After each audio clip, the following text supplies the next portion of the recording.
U.S. protesters rallying against the killing of George Floyd and countless other Black Americans are being heard around the world as demonstrators launched their own protests in the United Kingdom, Germany and Canada over the weekend.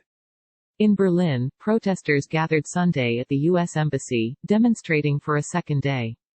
Hundreds of German demonstrators marched in solidarity with American protesters Saturday and Sunday, and chanted, "Stop killing us, Black Lives Matter," and "No justice, no peace." On a former section of the Berlin Wall, in Mauer Park, a memorial popped up over the weekend depicting Floyd and "I can't breathe," some of his last words. Beyond protests that gathered thousands at the Capitol over the weekend, 4 soccer players in Germany's Bundesliga league addressed Floyd's killing during games. One player took a knee on the field. Another exposed a shirt underneath a jersey that read, "Justice for George Floyd." Thousands demonstrated on Sunday in London, according to the BBC, to protest Floyd's death and police brutality.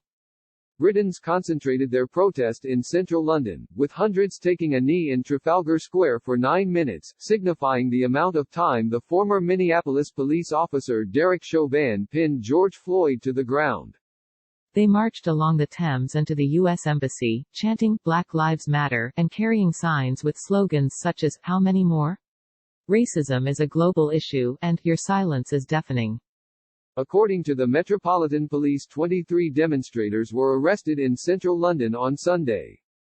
Elsewhere in the UK, demonstrations also took place in Manchester and Cardiff.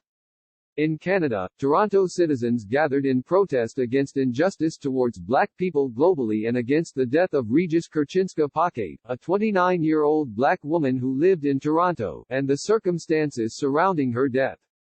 Kurchinska-Paquet fell from her balcony while police officers were responding to a domestic incident in her home. And in the Iranian city of Mashhad, a candlelight vigil was held in Floyd's honor, with Black Lives Matter posters and illustrations of Floyd posted.